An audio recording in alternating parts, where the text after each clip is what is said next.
پیدائشی طور پر انسان نہ تو فرشتہ ہے اور نہ ہی شیطان، لیکن اپنے اعمال کی بدولت فرشتے سے بہتر بھی ہو سکتا ہے اور شیطان سے بدتر بھی۔ ایک بات ہمیشہ یاد رکھیں، کبھی بھی اپنی توہین کا جواب نہ دیں۔ توہین کرنے والوں کا اصل مقصد یہ ہوتا ہے کہ آپ بغیر سوچے سمجھے رد عمل دیں اور وہ اس رد عمل کا من چاہا تماشا بنائیں۔ انہیں اپنی مسلسل خاموشی سے پریشان رکھیں اور اپنی کامیابیوں سے حیران کر دیں۔ کبھی اپنی مخلصی پر افسوس مت کریں۔ جہاں سے مخلص ہو کر بھی آپ نے کچھ نہ پایا، وہاں بس آپ یہ سوچ کر راضی ہو جایا کریں کہ مخلصی اللہ پاک کا پسندیدہ عمل ہے۔ بدلے میں بے شک بے قدری ہی ملے، لیکن اللہ پاک کی خوشنوی تو مل گئی نا۔ ہم سب کچھ برداشت کر لیتے ہیں، مگر اپنوں کے لہجوں سے مسلسل ٹپکتی بیزاری اور تلخ رویہ ہمیں توڑ کر رکھ دیتے ہیں۔ پہل کیجیے، تعلق جوڑنے میں، رابطہ کرنے میں، کسی کو زندگی کی طرف واپس لانے میں، نا امیدی کے خاتمے میں، مسکرانے میں، یہ بھی صدقہ ہے۔ سکھ اور دکھ اپنی تقدیر سے ملتے ہیں، امیری اور غریبی سے اس کا کوئی لینا دینا نہیں۔ رونے والے عالیشان محلوں میں بھی روتے ہیں اور جن کے قسمت میں خوشیاں ہوں وہ جھونپڑی میں بھی ہنستے ہیں۔ خون کے رشتے ناراض ہو سکتے ہیں، ختم نہیں ہو سکتے۔ خاندان کو جوڑے رکھنا ایک فن ہے اور اس فن کا نام ہے برداشت۔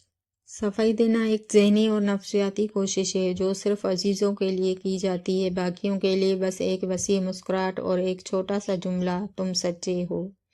مطلب بہت وزنی ہوتا ہے، جب نکل جاتا ہے رشتے بے وزن ہو جاتے ہیں۔ کسی سے محبت کا بہترین طریقہ یہ ہے کہ اسے اپنی دعاؤں میں ہمیشہ یاد رکھنا۔ پانی دیکھنے سے نہیں بلکہ پانی پینے سے پیاس بجھتی ہے۔ قرآن محض پڑھنے سے نہیں بلکہ سمجھ کر پڑھنے سے ہدایت ملتی ہے۔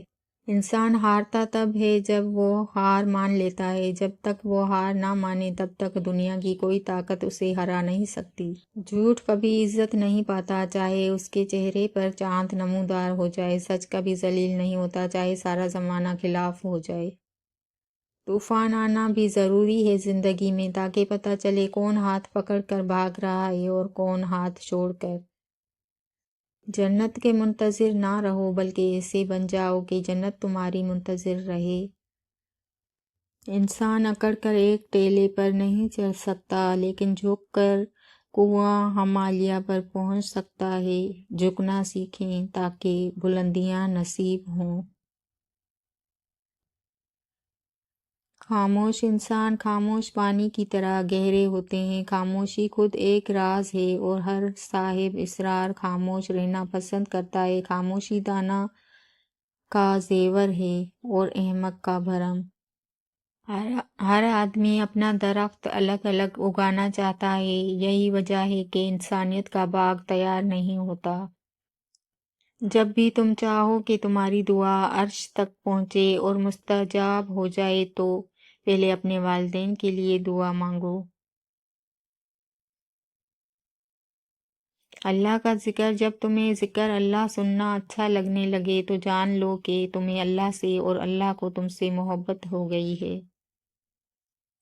زندگی کے سفر میں گرنے کے بعد اٹھنے کی کوشش جاری رکھیں۔ ممکن ہے کہ دوبارہ اٹھنا زیادہ شاندار ہو۔ کسی کی محتاجی بڑا عذاب ہے، بس اللہ یہ عذاب کسی پہ مت ڈالے اور صرف اپنا ہی محتاج رکھے۔ آمین۔ اے اللہ، تیرے بندے جس جس بیماری، تکلیف اور پریشانیوں میں مبتلا ہیں ان سب کو نجات عطا فرما۔ آمین یا رب العالمین۔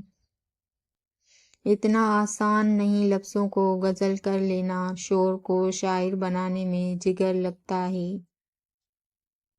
اللہ ہمیں کبھی ایسی مشکل میں نہیں ڈالتا جس سے ہم نکل نہیں سکیں۔ ہمیشہ کوئی نہ کوئی راستہ ضرور ہوتا ہے۔ دعا کریں وہ راستہ آپ کو نظر آ جائے گا۔ تمہاری مشکلات چاہے آسمان جتنی بڑی کیوں نہ ہو، اگر تمہارا یقین اللہ پر ہے تو کوئی تمہیں ہرا نہیں سکتا۔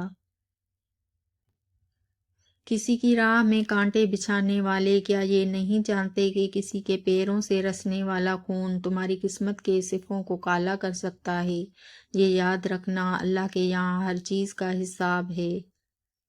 جو دکھ لوگوں نے دیے ان کو بھلا دیں، لیکن جو سبق انہوں نے دیے ان کو ضرور یاد رکھیں۔ جو رات کی سیاہی سے گزرتا ہے، دن کا اجالا بھی انہیں ہی ملتا ہے، کسی کو ہدایت کی صورت میں اور کسی کو انعام کی صورت میں۔ اگر ساتھ دینے والا لڑ کھڑا جائے تو اسے سنبھال لیا جاتا ہے، تبدیل نہیں کیا جاتا۔ باپ کی طرح غم چھپانا سیکھ گئے ہم، مگر ماں جتنا صبر آج تک نہیں آیا۔ خاموشی اسی کی محسوس ہوتی ہے جس کا بولنا اچھا لگتا ہو۔ مسئلہ یہ بھی تو ہے، دنیا کا کوئی اچھا ہے تو کیوں اچھا ہے؟ تکلیف بتانے میں بھی تکلیف ہوتی ہے۔ سننے والا سن کر، دیکھنے والا دیکھ کر اور سہنے والا سہ کر جب خاموش ہو جائے تو سمجھ لینا کہ اب اس کا معاملہ اللہ کی عدالت میں پہنچ گیا ہے۔ لوگ آپ کے حالات سے ہاتھ ملاتے ہیں، آپ سے نہیں، یہ زندگی کی تلخ حقیقت ہے۔ برے وقت میں کندھے پر رکھا گیا ہاتھ کامیابی پر بجنے والی تالیوں سے زیادہ قیمتی ہوتا ہے۔ ہمیں الف انار سے زیادہ الف انسانیت سیکھنے کی ضرورت ہے۔ وفا ہونی چاہیے۔ انسان میں جوانی اور حسن تو ایک دن ڈھل ہی جاتے ہیں۔ دلوں پر راج ہمیشہ سچائی کرتی ہے، دکھاوے نہیں، جہاں بھی رہیں مخلص رہیں۔ حقیقت یہ ہے کہ دنیا کا سب سے بڑا عشق روٹی اور سب سے بڑی عیاشی تندرستی ہے۔ کوئی بھی قوم یا نسل جب تباہ ہوتی ہے تو اس کے پیچھے اپنوں کا ہاتھ ہوتا ہے، کچرا گھر کے اندر خود پیدا ہوتا ہے، کوئی باہر سے پھینک کر نہیں جاتا۔ لوگوں کے خدا سے رابطے کے طریقے پر انہیں مت پرکھو، ہر کسی کی عبادت کا اپنا طریقہ ہے۔ خدا ہمارے الفاظ نہیں دیکھتا بلکہ ہمارے دلوں کی گہرائی میں جھانکتا ہے۔